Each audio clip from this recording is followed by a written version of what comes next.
Are you having any extra fun being Canadian right now? I don't know. For me, I feel like Canada is being talked about more than it has been. I don't know how much you openly admit to being Canadian or how much you talk about it because that show Heated Rivalry has really taken Canada with it, I feel. Everyone's talking about that show. No one's brought it up to me specifically, but it comes up. I do think for me, just the more I'm here in New York, the more I'm away from Canada, the more I kind of miss Canada, which I didn't think I would when I left, and the more I almost like lean into the Canadian thing that now I'm just when I think and sit still, I'm just like, oh yeah, I'm from Eastern Ontario, man. That's where I'm from. That's kind of my identity. Even though, I I'm truly not the most I'm just like a regular guy who happened to grow up there. But yeah, I think I don't know. It's a functioning society in some ways, right? And things are getting crazy in the States. How do you kind of see it?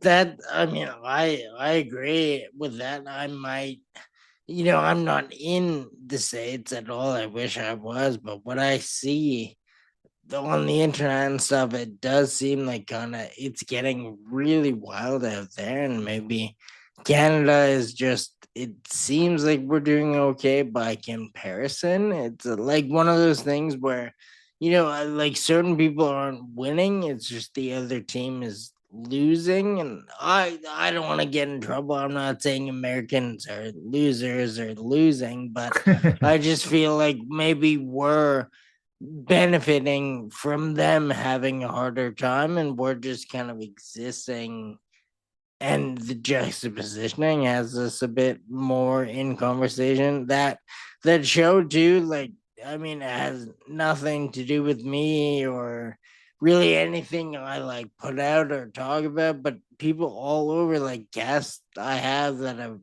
come from the States, everyone's talking about it to me. I just think it's funny. Like there are other good things to come out of Canada recently that I've never heard anyone talk about, but that seems to have like risen to the top. No, it's incredibly massive. There's something about it. I don't know. It's like Stranger Things level big. That's kind of my takeaway from it. I haven't seen it, haven't watched it, but around the same time, I don't know why. Maybe subconsciously it's in the air. I'm like watching more hockey. I've gone to a couple hockey games. I'm like reading about it again. I'm like paying attention to it after like I used to work for the National Hockey League, and I think it's like 6.5 years since I worked there. So enough time has passed that I'm just like consuming, you know, games again. And, this one podcast with Brett Hull and Kelly Chase that I think I just like watch a clip a day. That's kind of my diet. I wonder if it's even they're cashing in or not cashing in. They're like, quote unquote producing content about heated rivalry and even like I think the Architect's newspaper has a story about like the architecture of, the cottage in heated rivalry. It's wild. It's just in the air right now. Yeah, it is. It's cool. Like I did wonder if you heard, like, just from your past of working in the NHL, if if you have kept in touch with anyone, like if it's big enough that they've maybe referenced it, or even like you've seen people posting on their stories or whatever. I wonder actually, what in New York do you feel it helped with or boosted the fandom of hockey at all? Like, do you think it's that big?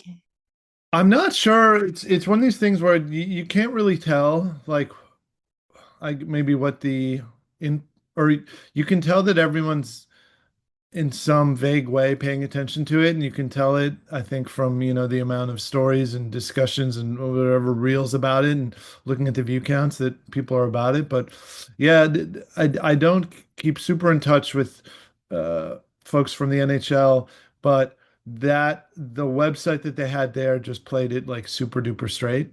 Like it was just it's kind of almost written like a, the Edmonton Sun, like just really, really up the middle.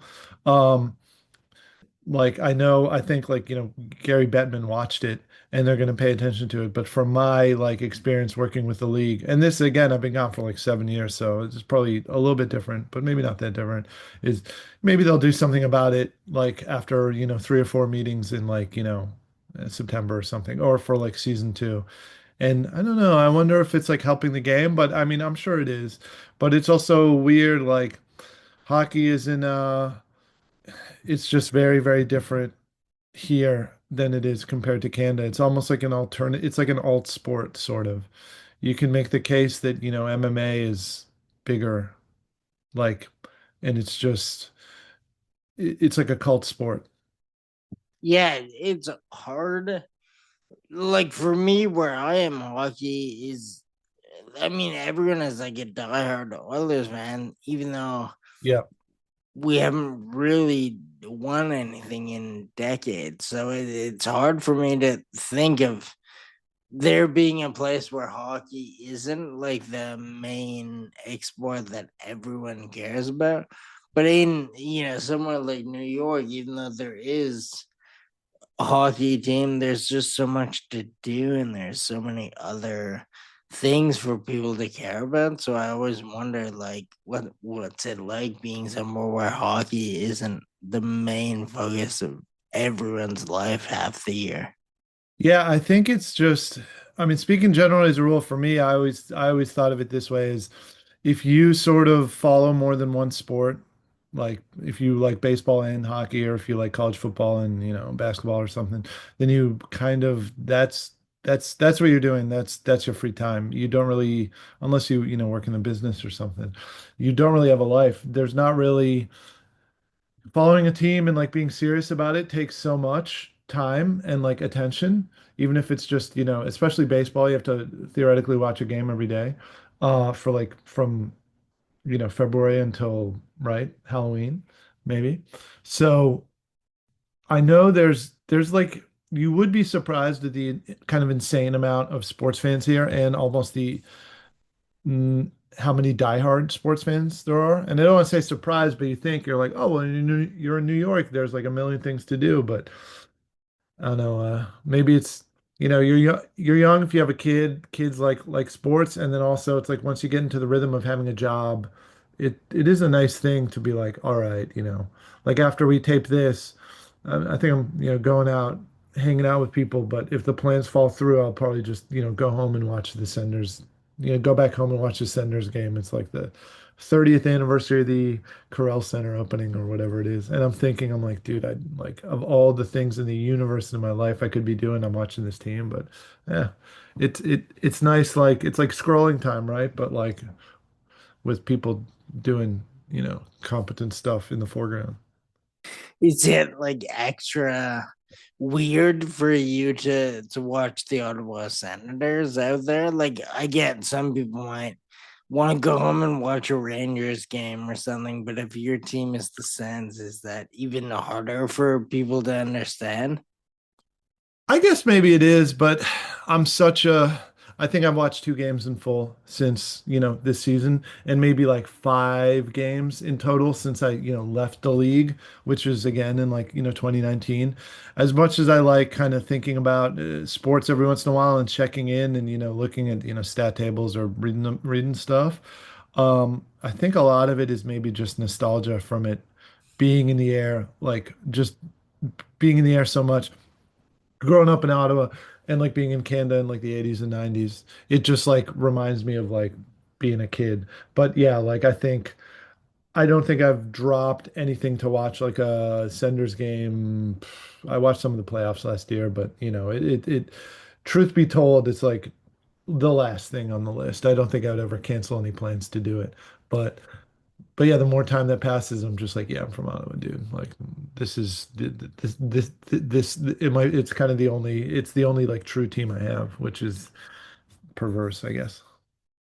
Yeah, no, it makes sense. And I guess you saying it like that, you're just dipping in every once in a while. I guess you're not like painting your face and like have a flag for every game. That might be harder for people to get, but I mean that would still actually be kind of cool. You should think about it.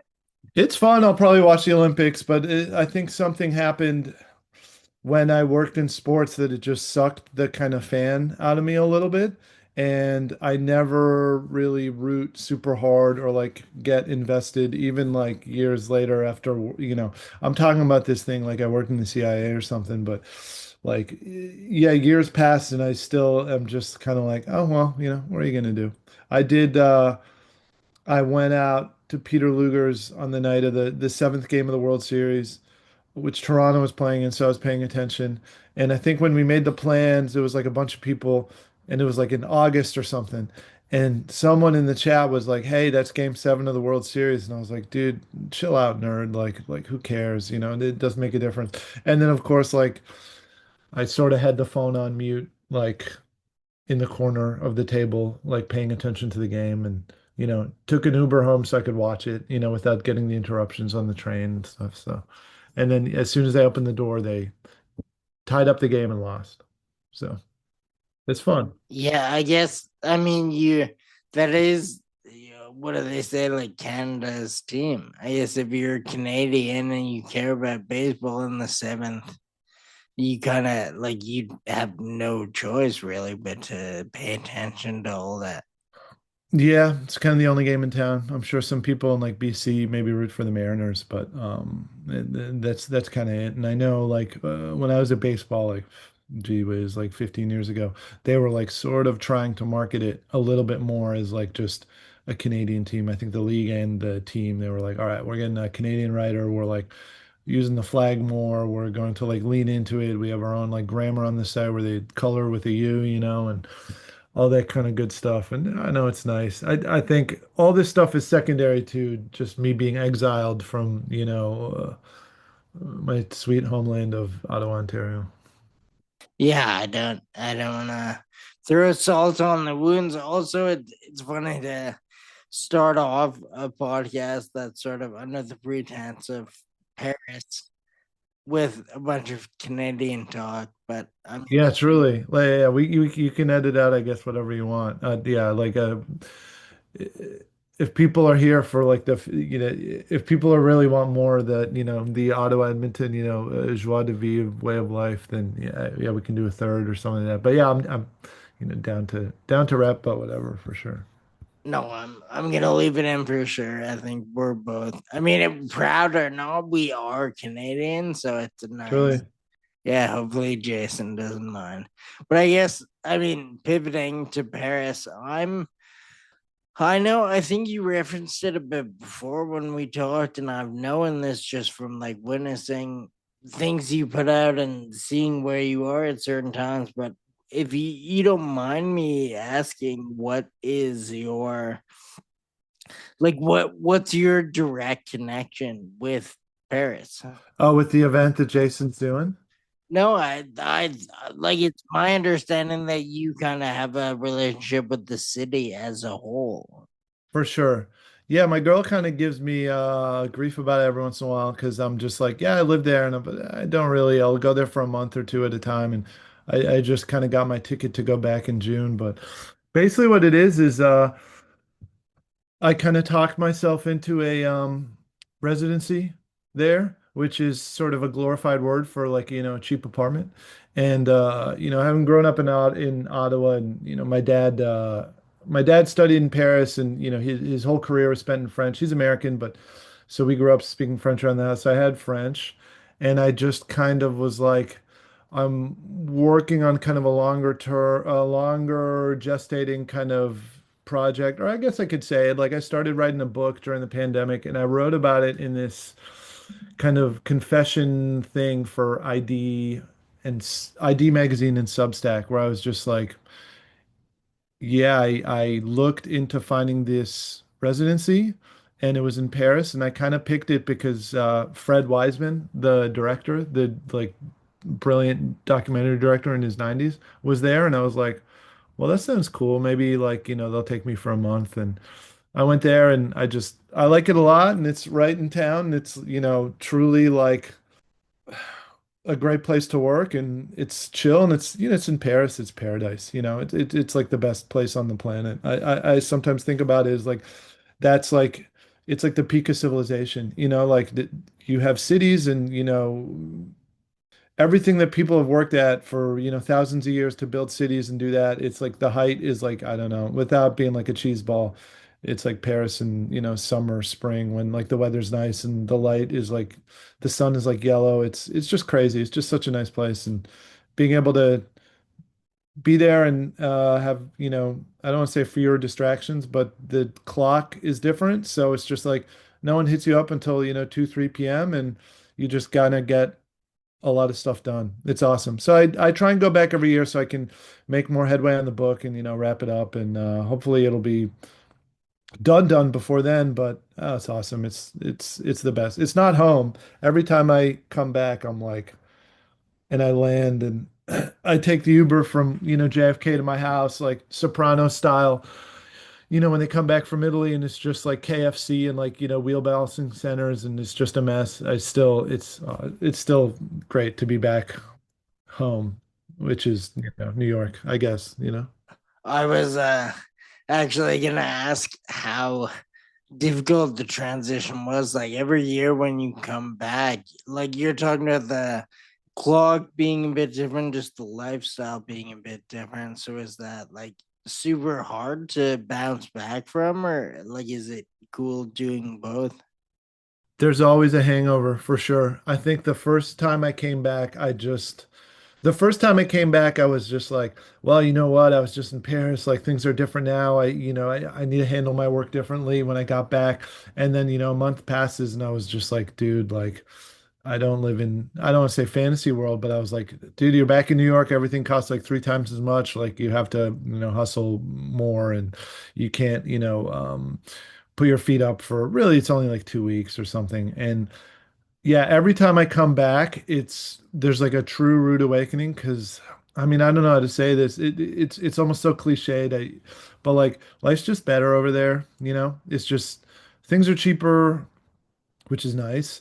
There's more like kind of dignity and structure or structure for like a regular normal middle class person. They're just amenities for like normal people. Not everything costs money.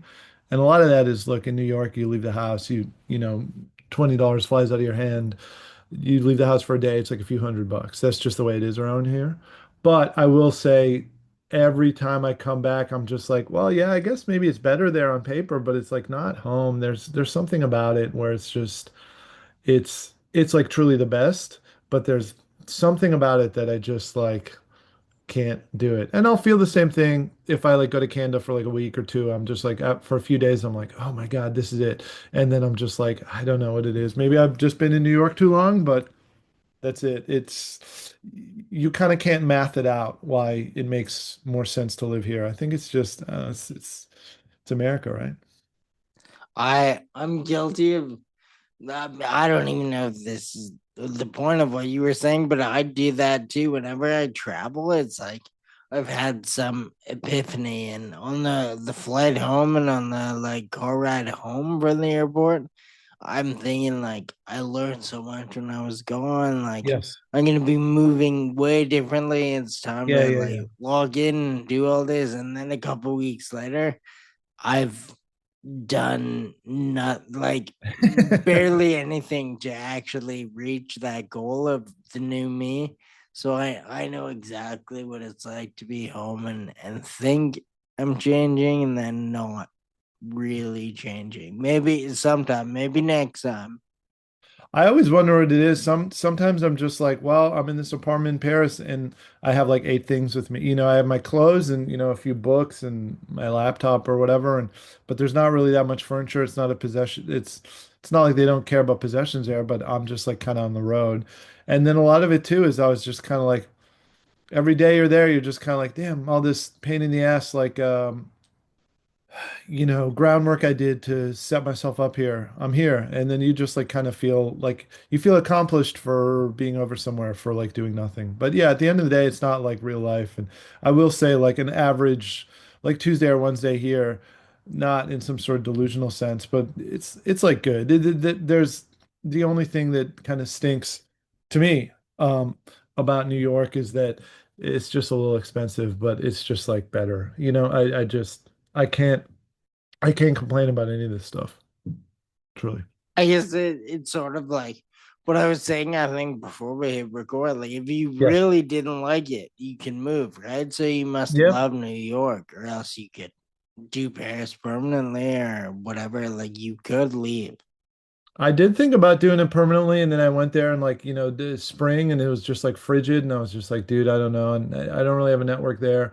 And then I think it's just, now I'm here with my girl and she has business here, but I think it's one of these things where I used to think about where I was at a lot, and now the more time that passes, I'm like kind of like, well, I guess I live here, I'm sure if I was living in, Quebec City or something, and my French isn't that great, and I was like isolated or something. It's just at the end of the day, you kind of right, you make the most of it. Not to be like, yeah, dude, I'm really making the most out of living in New York. It's good to live here.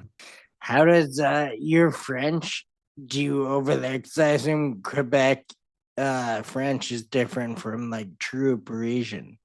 Yeah, well, they say that what happened is the French language sort of stayed constant in Quebec and it like evolved into this weird new thing in Paris. I don't know how true that is, sort of in the way that English is English in England and American English is like different. But my dad mostly learned his French in Paris, and I spoke. I mean, I speak like a American who's like truly slow. Like I can like get by and speak French all day when I'm over there, but no one's mistaken me for a Parisian, and but no one is. I also wasn't so good at French when I lived in, Montreal that any of it stuck with me. So I just I'll talk to someone and they're like kind of like, all right, well, I don't know where this guy's from. And he has like truly a mangled, pronunciation and like verbiage, but it kind of gets across. That's the thing. One of the things I miss most is like I get home and I'm just kind of like, man, I miss like speaking French every day. This like it like really bums me out. But then again, when I come back, I kind of like I can't watch anything that has French in it for like 3, 4 months, like French movies or something like that. I'm just kind of like, all right, that was enough for France. Like, I'm back in USA. So, like when you're there, is it a conscious effort to kind of immerse yourself? Like, are you purposely speaking French as much as possible? Yeah, I sort of do. I kind of don't pack. This doesn't sound psychotic, but I don't really pack a lot of t-shirts or clothes with like English on it, so that if you do that, if you have an English book or something like that, they'll assume you're American, or Canadian, rightly so, and they'll speak to you in English. But I try and speak kind of French everywhere I go, but at the same time, I'm not like going to coffee houses, in the 1920 sense and like having, long intellectual conversations threaded out in, fine French. Like my French is all right, but like I probably like speak French like an 8-year old or something. So I can, get by and ask questions and talk to someone maybe for like a few minutes. But yeah, I do try and just like speak it as much as I can. I don't know. It's like kind of the one of the best parts of the trip. Oh, I love it. Yeah. Like now, even thinking about it, I'm just kind of like, yeah, I can't wait to be over there again and just like yap away in my just like abominable French. It used to get me really kind of not nervous, but I would like sweat it. And then I was just kind of like, you know what? This is like my third language. Is I'm letting it fly. I'm doing my best. Who cares, Like it's just I'm trying. It'll get better. And then it kind of gets really good by the end of the couple months, and then it goes back to whatever baseline level of just fine because I don't really use it. Sometimes I chat with my dad in French, but I really don't use it that much.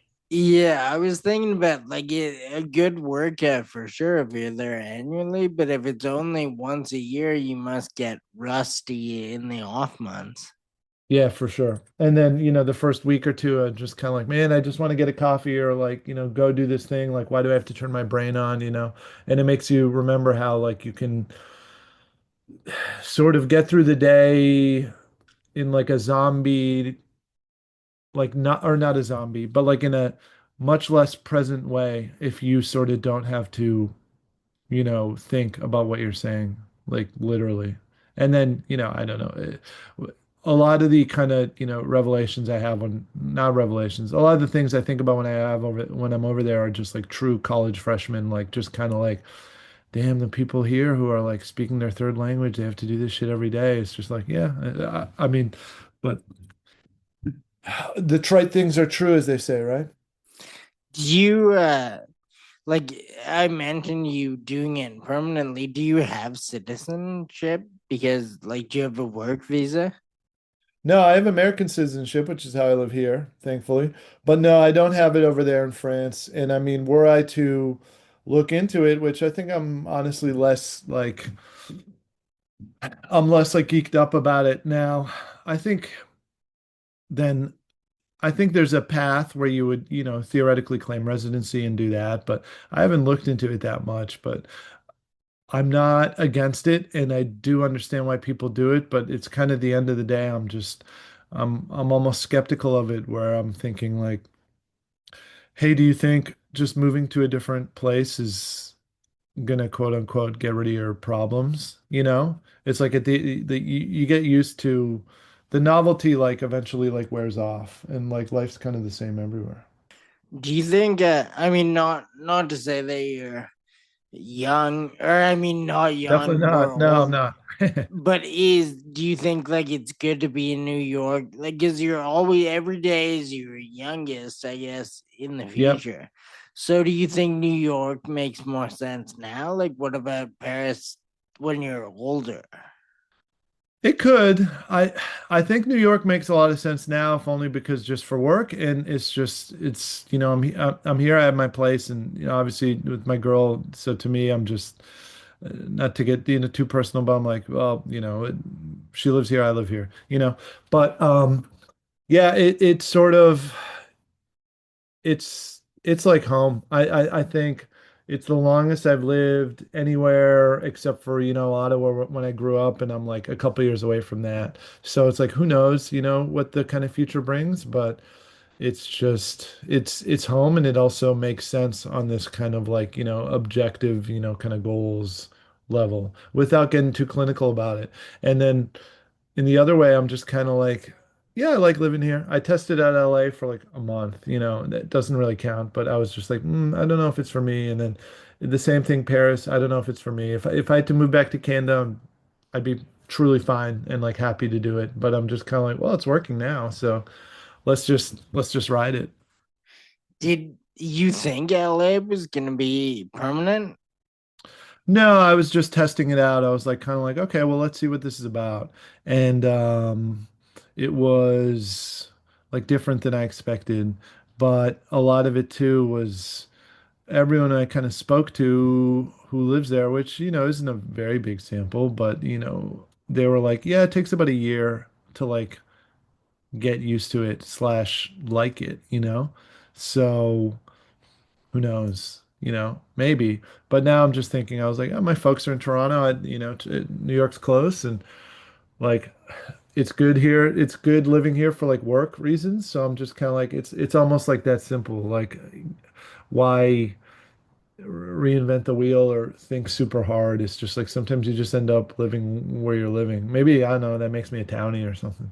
No, I would say I actually talked to a ton of people that say if they could afford it or if they can make it feasible, they would live Yeah. in New York. So I guess you could boil yours down to you have a job, you can afford it. Why not do it?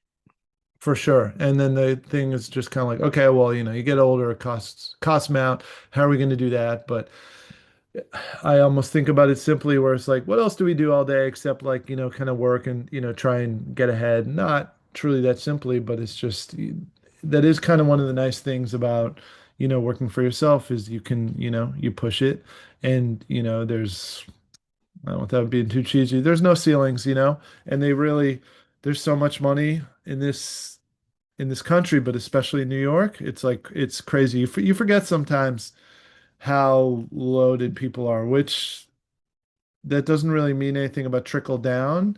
And it's not to say it's like a fair system by any means, but it's like when it comes down to the personal parts of it, with like what you're going to do during the day, you're just kind of like, eh, if I like don't rip people off and show up and like bust my ass and you're nice, you can kind of, I think maybe I'm naive, but you can get pretty far. Yeah, no, and I mean you've been there for long enough that you're kind of the social proof of like you can make it work. Like I assume you like most people aspire to get further than they are right now, but I would say you've gotten pretty far out there already. So if you can do it, why not? Maybe I'm doing all right. I could be doing way better, but it's just like you, that's both those things are like true at the same time. You know what I mean? Life is good, but it's just like all right, time to level up or whatever it is. You know. So when I don't want to get in your head or ask any questions I shouldn't be asking, but what's the like tentative, the very loose tentative release of this book? Like, how many more years do you think you're putting into it before it comes out?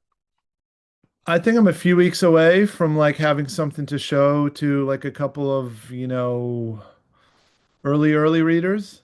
And then depending, what they say, what they think, depending how the editing process goes, like who knows? I still have to kind of um sell it and like get it out there. So it's almost like I don't want to really speculate, but I'm hoping, or say I don't really want to speculate, but as far as like my work on like the draft of the book itself, which I almost don't want to, I hope if it's cool, I don't want to talk about that much because it's like it's not truly done, even though I'm like kind of at the finish line. So I'm just kind of like, all right, well, when it's done, hopefully I'll just, be like, hey, y'all, like, the book's sold, like, look for it in a year or whatever it is. That's truly the goal, and that would be awesome. But like, yeah, the sooner the better. But it's getting to a point where it's going to be out of my hands. So I don't know. I mean, that not doing that is the cool. Like, I think more people should not talk about things they're working on at that as I'm asking you to talk about a thing you're working on. But no, I respect staying away from like fully defining it, but also I think it's more intriguing in a way. Well, thanks. Yeah. Well, hopefully, I mean, hopefully it ends up being, quite bigger than me. But also, it's one of these things where there is a sort of thing that you can feel where, once you talk about something in kind of concrete terms, it gives you sort of a sense of accomplishment about it. You'll say, hey, I'm doing this, or I made these shirts, or I'm in this band, or even something truly maybe, higher level. I don't know what that says about me that these are my examples, but you feel a sort of sense of accomplishment of it that you are kind of have completed something. And I'm just like not there yet. So I'm just kind of like, okay, well, that's not to say I don't run into friends and they ask me and I'll chat about it or I'll bring it up or whatever it is. It's not like some sort of Thomas Pinchonian secret, but yeah, I'm trying to be like, yeah, I don't know, like I'm just chipping away here. Like hopefully I'll have something cool to show XYZ down the line. How do you like decide which subject of yours you want to like write about? Because I mean, you have Snake, you have Super Health, the book. Like, how do you decide which day is for which focus? Well, the book I have to do a little bit every day because, I haven't made money off it yet, so I can't do it all the time. And even when I'm in France, I'll do it like a little bit, but I'll still have to work on, the newsletters pretty hard. Um, Snake I do at least every week, and a lot of it is dependent on the auction schedule and, the furniture that's out there, and a lot of it is just kind of me in my head being like, well, hey, people pay for this newsletter and they like expect something out of it. So I just like kind of want to deliver, like every week on like just like a respectable, like, nominal basis. I can never tell if people are into it for the actual furniture, for the writing, or for some third or fourth thing. So I just try and kind of keep it going. And then for the super health stuff, I mean, I'm trying to push it more if only because I don't know, I'm not I just intellectually and like professionally and just like I guess personally, I just like thinking about all this stuff and like doing it. Like I like working out, and again like truly the most average, workout person. But it's just like such a wide open field, and I think there's less of a ceiling on that stuff than there is on the furniture and the design stuff, which I like love, and it's like the best. And I could, as soon as like kind of the door opens, I could like talk about it and think about it for like hours and go like psycho mode. But the working out stuff, it's like, man, it's massive. Um, and now there's this kind of cool little new world with like, Jason and, Home Run and, Zach and Psychoactive and all these other, people doing stuff and Christian with energy. It's just kind of like, all right, it's like catching up. Yeah, I mean, you guys have a whole ecosystem going on in New York that makes me like extremely jealous. Like I mean, I'm not really in any position to work out, but I mean, just the way that it's being presented by you guys in the community, I see like everyone drawing and then kind of like sharing amongst yourselves. The whole thing is like I mean, I guess this word probably gets thrown around a lot, but like a phenomenon in its own way. Like it's pretty unique. It's pretty centralized to like what you guys are doing out there. I don't like. Do you? How do you personally feel about it? Actually, like, is New York kind of an incubator for all this, or does it just seem that way to me from the outside? I can't really tell, not that I'm on the inside, but I'm maybe close enough that I can't tell what it looks like from the outside. But I do think it's almost, in a sense, the opposite, which is that working out and being active or breaking a sweat or whatever it is, jock stuff is so massive and so everywhere. And it's a thing that maybe, I don't know, half the country does without talking about it, that there's like enough room for all these little kind of cool microcosms of like, like a conscious hippie-ish avant like running thing like Jason and Minor Planet, and then Home Run, which is like a million things, but also, Colin's workouts. I randomly went to my pull-up bar, the pull-up park that I go to, near my apartment in Paris, and he was there with Max Effort, and I was just like, oh, hey, we met the other day, and he's just kind of like, cool, like we're doing a workout. You want to join in? I was like, yeah, sure. And it was just like he was covered in sweat, and then he was working out for like 2 hours, and then I think he went for a run afterwards. And I was just like, I think that's like a level beyond the, I don't know, Venice Beach or Miami, like, jock people. So I think there's something truly special about that. And I think it's just it maybe speaks to the universality and the flatness and how, I don't know, free like exercise and all this stuff is, to like, for lack of a better word, that all these people can do this really kind of cool thing around it, and it sort of frames it in a different way, which is nice because I guess you don't want to get too prescriptive about it and be like, hey, we want people to do this, but it's just like it's just cool when there's like different roads to get to the same thing, I think. Yeah, it seems like you're saying so many people must have been either already doing this or at least like had an interest and were open minded about it. Because once people presented these things, like the crowds just kind of flocked to them. It was like there was people just waiting for someone to like have a street stretch in the park or something. Like there's so many people instantaneously ready to support these things. It's very cool. I mean, where I am, nothing happens. So everything I know about, I kind of just live vicariously and like watch on stories. Like it sounds pretty nerdy on paper, but it's really my only option to like see what's going on. And I've been closely watching that too. Like Christian is actually from the town, like he's from Calgary beside Right. Edmonton. So I don't know him that well, but I've met him before. So I'm extra interested in what he's doing just because we've talked personally before. It's very cool. I think this is like, again, just my opinion, but kind of the beginning of all this stuff too. I feel like it's really gonna, like you were saying, there's not much of a ceiling. Like so many people are into this stuff. I feel like, their calisthenics or your writing, or like you heavies is another great example for 100%. something existing really well without much. Maybe there's competition, but like, I mean, you guys being consistent with what you're doing, I see that rising to the top, and kind of it's really important. I feel at least to be kind of first or early to something. So, in 5 years, there could be a ton of newsletters about this, but like you and Chris kind of pioneering it as far as I know.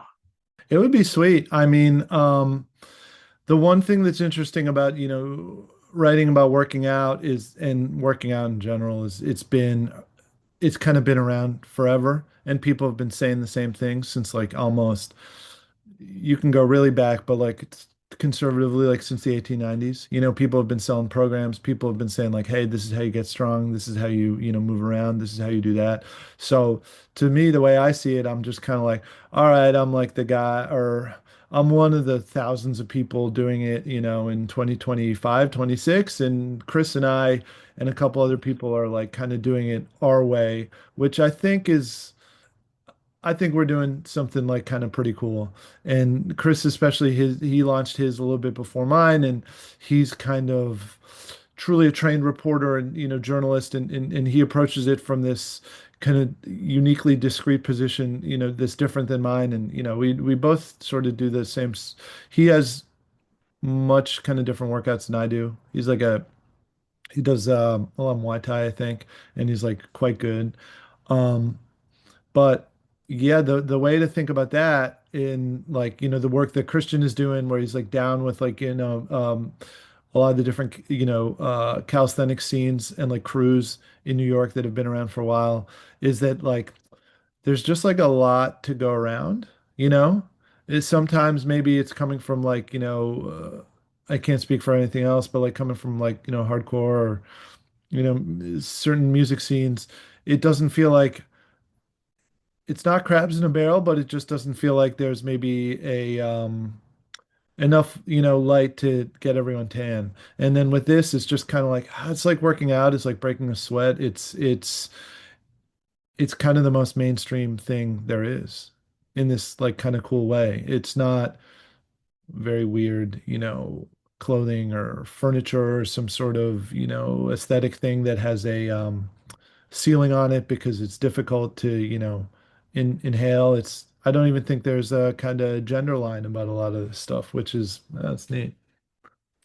It is actually super interesting. I wouldn't even really thought about it in that way until you said, but it's like it seems like kind of an untapped market, for lack of a better term, like kind of an underground, like it's something that hasn't really been overdone on social media yet. Yeah. Yet it's still like a very relatable thing that so many people have interest in. It's like I can't really even think of any other cultures or subcultures that have so many people in the audience, but like it's still a rare kind of underground thing that hasn't been like over covered yet. It's true. I mean, I think a lot of it is maybe you can never tell the way people get their news or their information or something like that.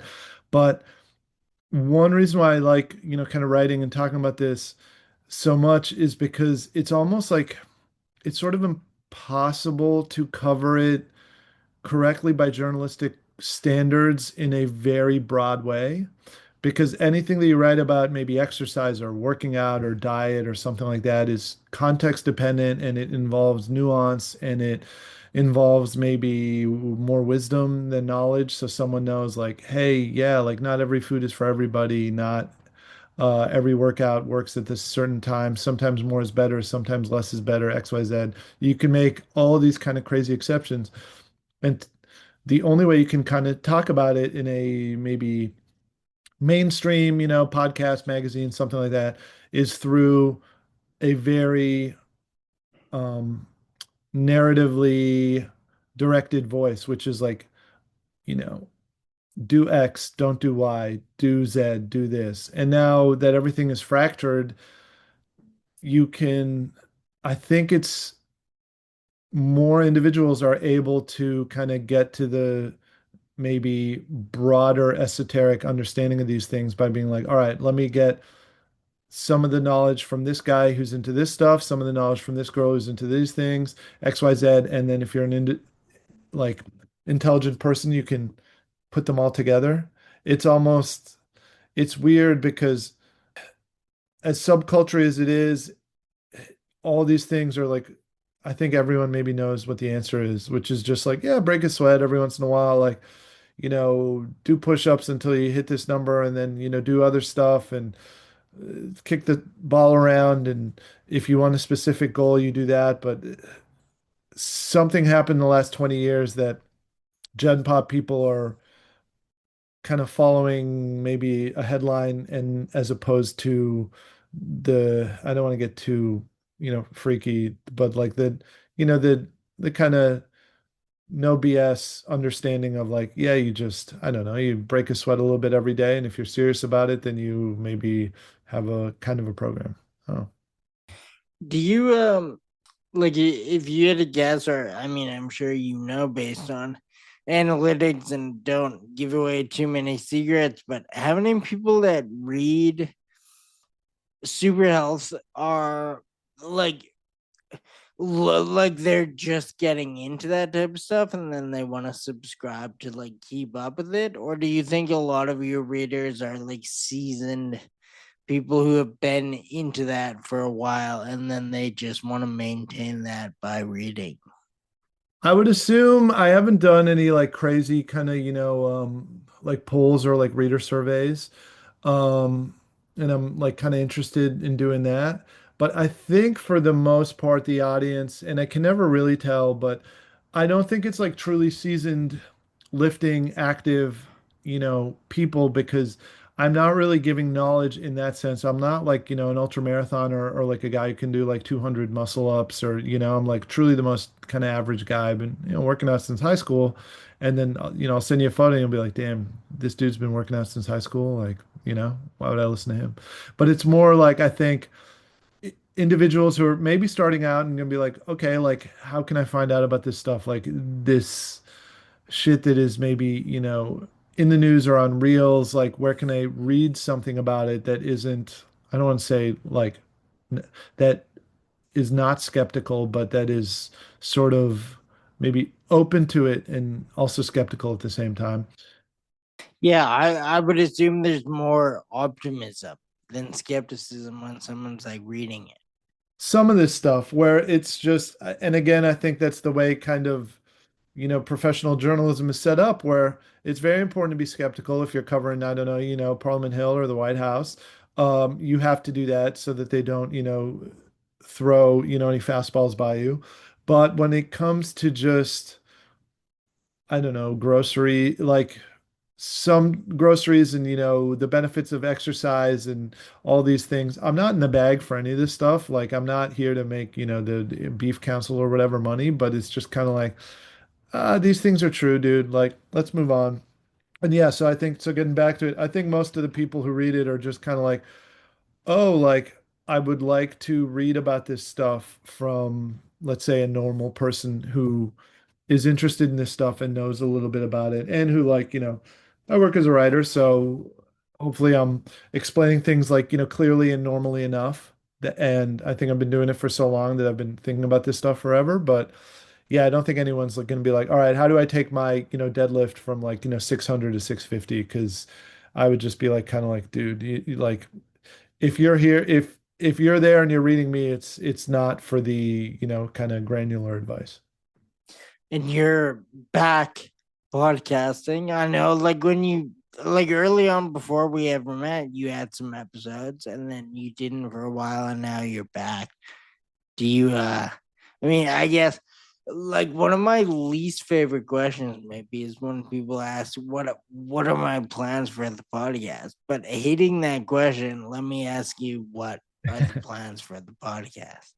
I mean, some of it I think is just comes from me being a listener of this stuff and just like really being interested in, lifting and, the strength world and, dark nutrition or whatever it is. And there's not really a lot to listen to that I think on this, specific topic that I really like. So some of it is it's as simple as just kind of like, well, why don't we talk about this stuff? And really I've been trying to do it since I kind of started the newsletter, and then I connected with Josh, who I've known, 20 years, is a good friend of mine.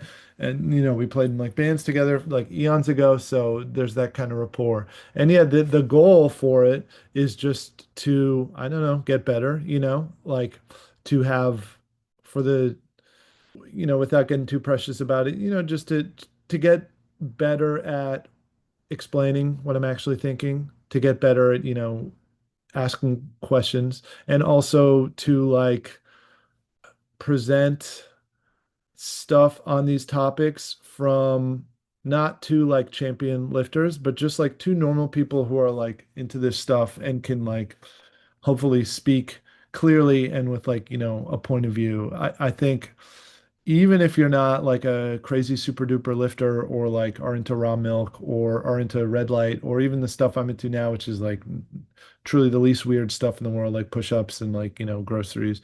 Um, they present these like kind of really interesting, I don't know, intellectual questions. They're just like really fascinating to think about. Like as a professional problem, it's just like I could just like, cover this stuff for decades, for years. It's just like the shit.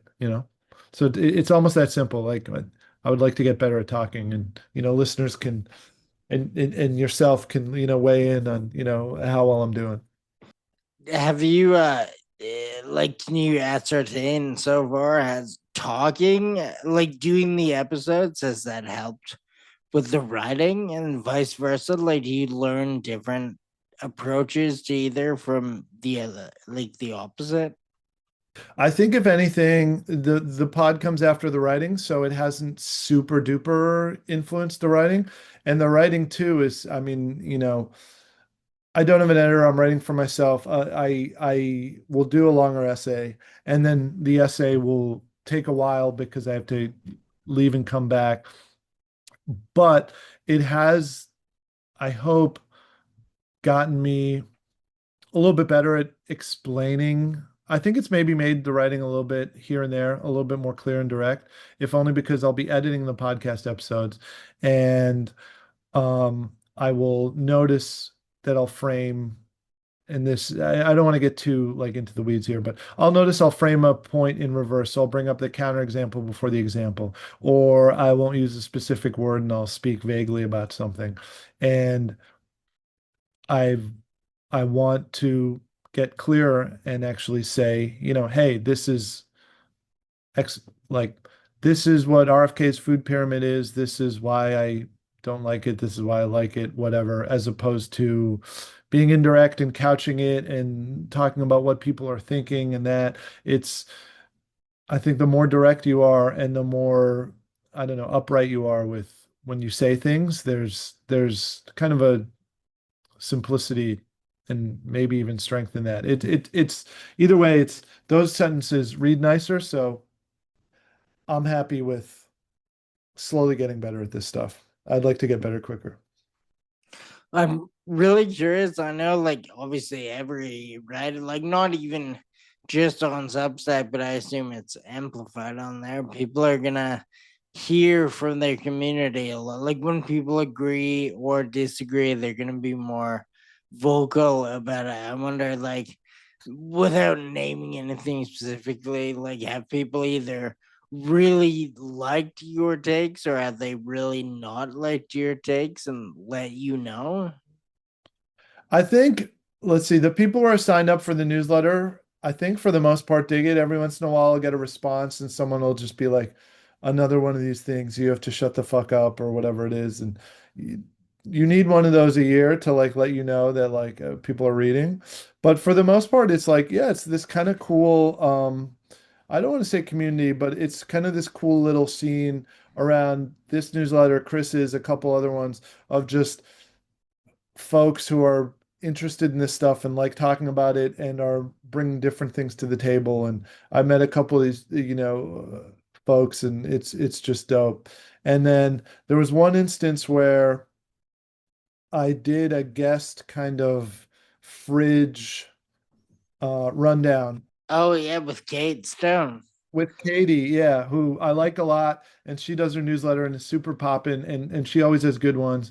And I stuck out from most of the other people who did it because I think I was probably one of the only guys, and this was at the height of my, I guess, raw milk, like meat, you know, um, era.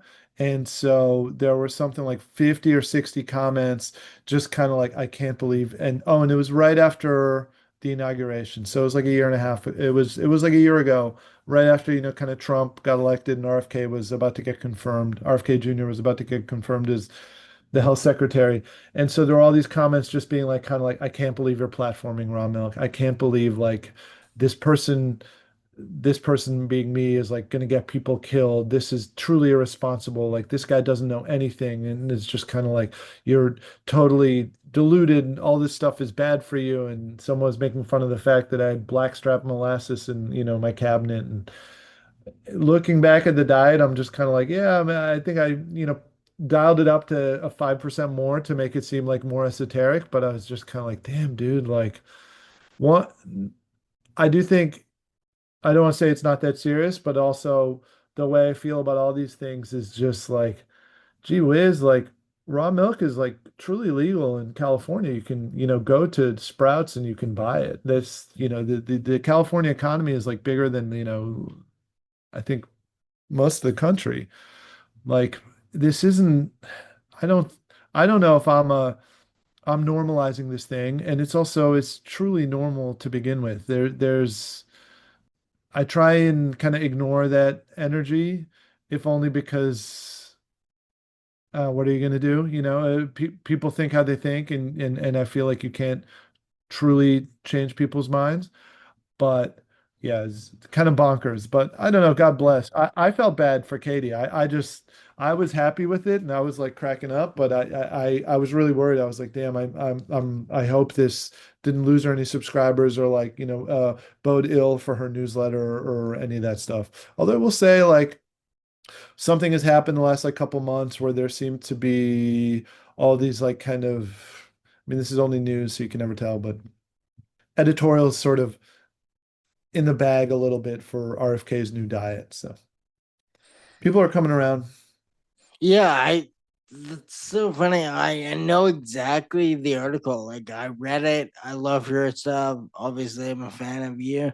I think I remember sharing it. I never maybe I saw it immediately, but I never knew there was any backlash or like spent any time in the comments. I wish I did because I think all that is funny, and also it's like obviously I don't think someone should like try to rage bait necessarily, but accidental rage bait is not necessarily a horrible thing. Like did you see any subscribers from it? Like was there a benefit to the rage? I think I might have I got like a few subscribers because there were a couple people who were like, wow, this is cool. Hey, nice diet or whatever it is. And you always get some from this. But I thought, you know, I was like, all right, this will be good. And then it ended up just kind of being a regular week. And I was just again worried that it was going to be bad for her. It's kind of one of the bigger ironies about the last like decade, although it really stretches back forever, is, if you're like a writer and you make a name for yourself doing that, there is almost like it's almost a very good idea, and it's a good idea that people have been doing for like millennia to just, piss people off to get your name out there, to start shit. Because it's not really the best thing for most professions. But if you're a writer and you start shit, then people are maybe going to read you anyways, and it's just like it's kind of a time-honored move. So I don't really do that. Who knows what this it might be a thing where, yeah, I'll be like kind of like, all right, time to pay for this purchase. I'm going to start, starting shit with everybody. I kind of don't believe in it, but I think I might be a little too doctrinaire. There is something, or I don't think starting shit in itself is good, but sometimes, you have to take a stand and, you say something and you get pilloried a little bit, but it's fine. So who knows? Yeah, no, no, of course, I, not every instance that stuff is good, and not, especially not like writing about something serious. Like, you're not trying to troll people for views, you're like writing about real things. But every now and then, I think if one of those things rubs people what they feel is the wrong way, but it gets people talking, like 60 comments is not bad either. Yeah, it was pretty popping. It's one of these things where you're like, you can't really manufacture it. And I think there's something almost spiritual. Like if you if you realize that's where your bread is buttered and you go over to the other side and everything that you do with your work is kind of to get people pissed off, part of the moralist in me is just kind of like, that's dishonest. You know what I mean? It's just like, I guess, that can work out for you, but at what cost? So I don't see myself doing it, full time, but then who am I to even judge? Are you still into red light masks? No, not that much. I got the like kind of red light chicken lamp that I use every once in a while, but I haven't been kind of in need of it or like sweating it that much anymore. I had the red light glasses too, but I don't really use those anymore. The main thing is now I got these yellow lens sunglasses that I like wear when I like work on the computer just so I don't like strain my eyes, and that's helped. But it's the more time passes, like the fewer and fewer like gimmicks, gadgets, and like weird things I've been using. I kind of like don't use any of that stuff anymore. Not to say I'm against it, but I'd like to see the goal to me seems to be like, all right, how good do you feel if you like, you know, have to sleep in some shitty motel or something, and have to like eat what's there or like eat gas station food as opposed to like, hey, like here's my routine, here's my this, here's my that. Like anybody could feel like $1 million if they, take 2 hours to get up in the morning. Yeah. No, I really I like just like the idea of red light masks, but I have no idea what they do. And then my girlfriend, well, like before this, she was like, make sure to ask about red light masks. Just because I always tell Sarah, like, next payday I'm getting us a red light mask. But neither of us understand why. I just think they look funny. Well, like, what do they do in theory? Yeah, so the masks are funny because they didn't used to, they were kind of the way the red light market worked 3 or 4 years ago was there were like 8 different things. Panels mostly. There were belts, there were other small things, and then there were and a couple people had masks, and then the mask kind of went off for popularity. And there were also like helmets for people wanting to grow their hair. But the way it works, really kind of roughly speaking, and it's kind of neat because it's this esoteric thing, but it's been quote unquote proven through, double blind studies by traditional, scientists is in some ways is the infrared light, which doesn't emit heat, is a certain wavelength that goes to the mitochondria's it goes to the mitochondria in your cells, which are sort of the engine building I believe, engine of the cell that, if your mitochondria is doing well, then you have more energy. If it's not, then you don't. And so they boost the ATP production in the mitochondria, and that would include, skin cells, hair cells, all different types of cells in your body. So the kind of magic thing about it is, if you're an athlete and you're very sore, some people have found that, you'll put your sore elbow in front of a red light panel for 15 minutes a day, and then the mitochondria get stronger, and then your cells are stronger, and then you kind of recover better. And the way it would work for hair or for skin is that it would, you know, help skin cells, I believe, generate quicker. I don't know the entire super duper, kind of um, scientific answer for this beyond the fact that it's generally healthy for whatever cell in your body that is being pointed at.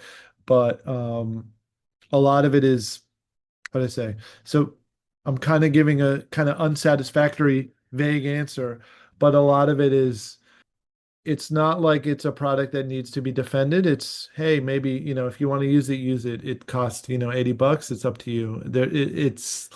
This isn't like a seatbelt or something. Although I will say, kind of anecdotally, it just, out of all the kind of woo-woo, esoteric weird things that there are out there, probably works the best.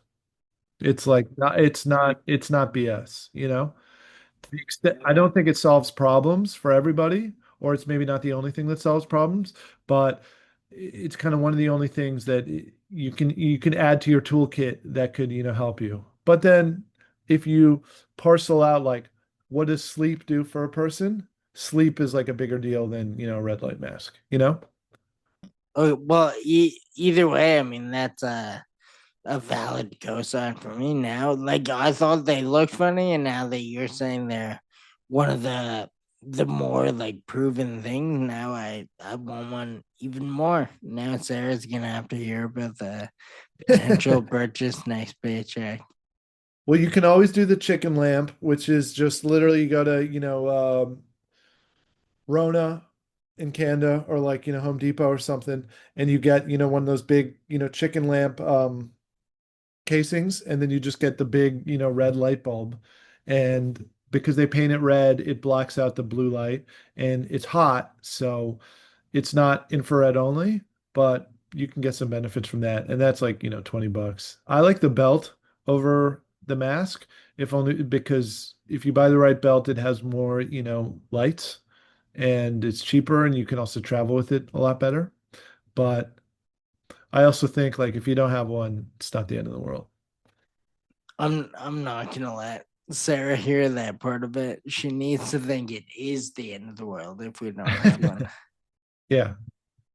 Well, it also being up in Edmonton, I think a vitamin D lamp, you know what I mean, might be helpful, if only because there's the sun goes down so early and it's so cold and it's so dark that part of me thinks that might have a better effect in the winter.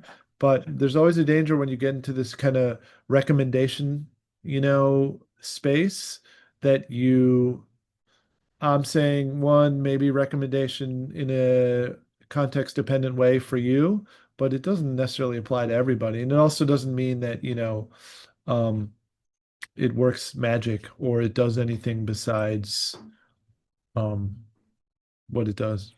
I always worry about these things like these kind of like quick, I guess not quick fix, but once you have them, and then if it's either they work or the placebo effect has you thinking they work, then like do you just have to use that for the rest of your life? Like how do you not use it if you think it's so benefit? Like if it's helping you sleep at night, it's a weird thing to think about like not using it, like voluntarily having a worse sleep.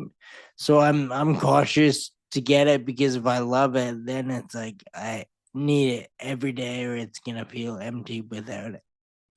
That's a great point. And I've never thought about it that way. And it's like kind of a really excellent, kind of way of framing all these things, which is I got through Chris and Heavies, he recommended some like grounding mat for the bed. And I was just kind of like, all right, well, let me write about it and I'll get it. And it was on this crazy Boxing Day sale. And it seems like my sleep's a little bit better with it, but I can't, really tell. Although I do think the kind of answer to that is a lot of these things will have an insane amount of benefit in the acute phase, so in the right away phase. So it might be that you really, really need, quote unquote, need a red light mask because of whatever, health state you're in right now. But you use the mask and say you use it for a month, and then it'll get you to where you need to be, and then you only need to use it once in a blue moon. So the way these things, a lot of times, the way the kind of weird, esoteric, acute things, even if it's like colostrum or like a red light mask or like some sort of weird skincare, the way they're discussed is that they're this permanent thing and you have to kind of make it your new level. But a lot of times, and this is really the case with supplements, is you use it for a little bit and it gets you to like a good level. And then you can do other things to make you, you know what I mean, like feel good. And I think it might be like if you wanted to get really good sleep, then I would just say like, yeah, get darker curtains and put your phone in the other room and like read a book, like a real book for like an hour before bed. And then the red light mask and maybe not magnesium, but all sort of the extras will diminish in their importance compared to the, kind of big movers. And the big movers they're so like boring that you almost like it's like anticlimactic to write about them. I always put them below the paywall and I'm just kind of like, all right, well, hate to break it to you guys, like this is like what it takes. And it's just like eat normally, get some sleep, work out every other day forever, and then you'll get there. It's the answers are so boring, which is cool because it means you don't need a red light mask to get ahead. That, which again, I'm gonna not let Sarah hear that part, but now I know at least. Or I mean, no in quotes. I don't know if I understood all that, or I mean, I don't know if I would ever understand all the jargon. Like, but it sounds good. I want one more. I we'll take it with a grain of salt for sure. For sure. But actually, I totally forgot to ask what is your actual contribution to the minor planet Paris pop up? I guess that's kind of what we're talking about, and I forgot to ask until the very end. Oh yeah, for sure. So I did a little bit. The main thing was Jason Yukari kind of wanted a little bit of a almost manifesto, like what is this about? So we talked about it and we tried to shape it out. And the kind of what ended up happening was I envisioned it as sort of a, gallery kind of like manifesto one sheet. And then it ended up being they're making this notebook and it's kind of like a workout log notebook, which I think is, even if I wasn't involved with this, is like a very cool idea. And they're doing it with this guy, Mikey, who's a really talented, kind of marathoner who I believe is like out of Germany. And I just wrote this thing, which is similar to like the stuff that we've been talking about that I touched on, which is it's it's weird. It's kind of impossible to write about working out and exercising and like breaking a sweat and all these things in a narratively satisfying way because at the end of the day, everything kind of works for beginners. So they set this event up as a center for beginners, which I think is a really cool concept. And it's weird if you're a beginner and you're trying to start something out, a lot of maybe what you'll read or what you'll see is a distillation of advice for professionals or for experts, kind of trickled down to like a young person. So someone who's like, okay, I haven't really run before, or I haven't, exercised. I want to get better at calisthenics or, running. A lot of times what you'll see either mainstream or even if you dig around is someone saying like, okay, you have to be very specific and you have to do X, Y, and Z and you don't want to waste your time and you have to program it correctly and you have to do everything right. And in reality, it's just literally you're at the stage where whatever you do is going to work as long as you kind of, take it seriously and bust your ass and, don't do it too hard every day, or even if you do, it's fine. So hopefully it's a little example of like what I think, a lot of us are trying to push forward is this new kind of way to think about maybe working out, if I can even say that, which is like even fucking around at the gym or at the bar, at the bars or like on the track. That's like the good stuff. That's like that it beats, working at Sears, Like if you're lucky enough to have some free time to like go for a run or or you're able to go for a run or work out or anything like that, that's like that's nice. Yeah, no, the very very eloquent way to explain it all too. I'm glad I remembered at the end because without that last context. Yeah, thanks for asking. And yeah, thanks for making the time and chatting as always is like, the highlight of my winter so far. Well, thank you. Before we go, I'll plug everything accordingly, but just to hear it straight from you, do you want to let people know where they can find you or your writing? Anything you want to promote, the mic is yours. Please do. Oh yeah, for sure. Yeah, so you can find my stuff on Substack and then in other magazines here and there. The probably easiest way to find it would be go to superhealth.substack.com, and I'm also on snake.substack.com. That's the furniture one. And my Instagram is Sami S. Reiss. And there's also a Snake Super Health Instagram now, which is similar. It drafts off the Substack, and that's just at Snake Super Health. So more of that, and the podcast is available, on Spotify and Apple. But yeah, just superhealth.substack.com. That's HQ for me. Awesome. Thank you very much again. Enjoy the rest of your evening and the weekend, and obviously, I mean, I guess we are in touch, but stay in touch, please.